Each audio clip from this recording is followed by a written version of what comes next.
If you're concerned about politics, and particularly the 2024 election, I'm going to show you why you really need to care about the He Gets Us campaign. What is happening is this database of truth exists with all the data. He finds a vast amount of cloud data open to anybody who registered for an account. The database of truth, which we started to sound a bit like a science fiction novel. Is that a sort of constantly evolving organism, which gets sort of richer and richer depending on what's put into it? The database of truth is fed. The foundation, apparently, according to what's written in there, is the Republican database called Data Trust Voter Vault.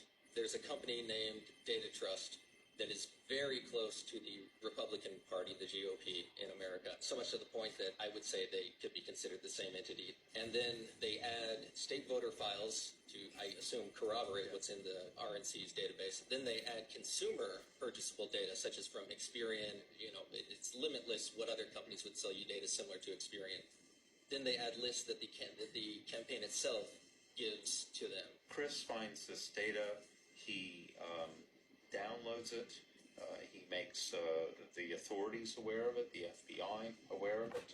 On this hard drive right here that I'm delivering to you guys in the committee, you will find all of that. Our first stop in America was Sean Ebe with Graphica, who'd been analyzing the evidence on Chris Vickery's hard drive. I had also started looking at the United Purpose data breach, which was the 191 million voter records that were found exposed, also by Chris Vickery. United in Purpose started off its life as a evangelical group. They made a coalition of pastors that were essentially doing a get out the vote drive within their evangelical churches and stuff like that to kind of build out their voter database. By the time that Vickery founded, they had grown 191 million voter records. That's essentially every voting age adult in the U.S. Are these records the same as the GOP Data Trust? This is supposed to be the GOP's central location for all their data. If you look at their total number of profiles, they're pretty much neck and neck. Well, you went up by 5 million, you went up by 5 million. You're not acknowledging a connection, but it seems like you guys sure do seem to get records all at the same time. It does not seem like it makes a whole lot of sense that a evangelical group would need 191 million profiles. There aren't that many evangelicals in America. I think it's more a quarter of Americans identify as evangelical, which puts you like 75 million. So there's definitely a lot of people that are in there that didn't sign up for it. Vickery also found 28 million records that were highly enriched profiles. I believe that was the one he found himself in, where it had like 60 different issues, and it was predicting people's stance on that issue. And for the layman, what does enriched mean?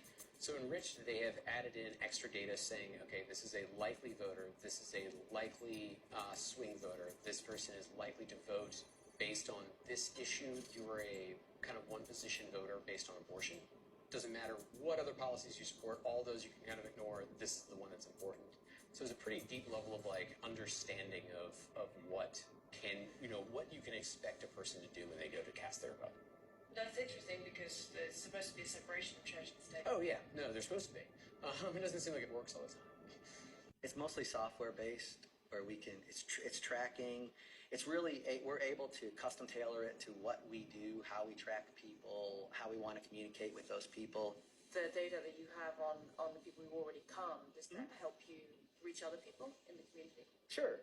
When you're talking about a database of 20,000 or so people. 20,000 people know a lot of people. So imagine a data platform designed to help you improve the lives of individuals, the health of families, and the vitality of communities. Insights from Glue is the world's first big data platform centered around personal growth and development.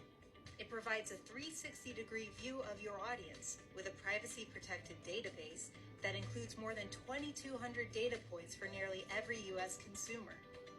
Every point of data moves you one step closer to understanding the needs of your current people and those in your surrounding community, so you can reach them with the right message at the right time.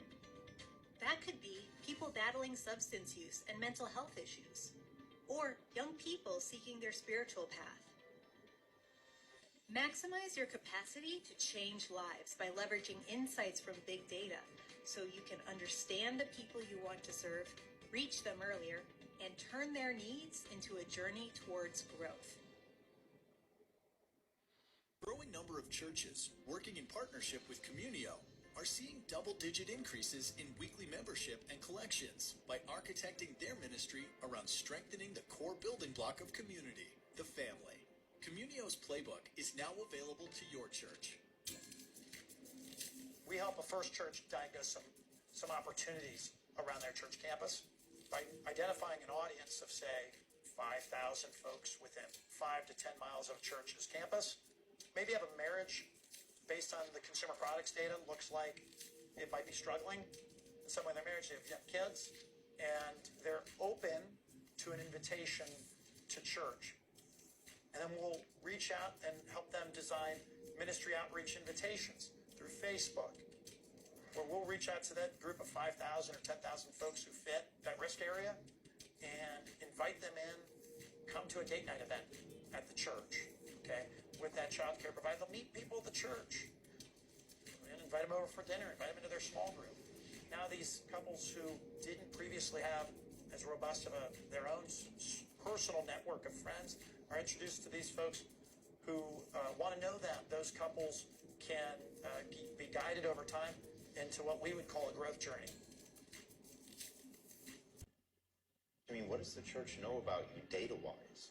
The church doesn't need to know data-wise. The church just needs to know your name, possibly your address, maybe your phone number. That's a good identifier too. Then United in Purpose and or any other big data operation has all the data already about these different names. The data they don't necessarily have is what church you go to. That's where the link comes together. Okay. And so if they have, say, a name and a phone number, they can match it up to everything else. All your views, the websites you go to, your Facebook handle, your Twitter commentary, all that stuff. And they've already got a sentiment value on you. They know whether or not you're a likely Trump voter or not. They just need to know what church you go to. So the bottom line is that the Republican Party and the churches and the church marketing companies are all in cahoots with one another. And the class that I've been taking in conjunction with the He Gets Us campaign that's run through Barna is actually something that's being run through Glue. And Glue is the data company.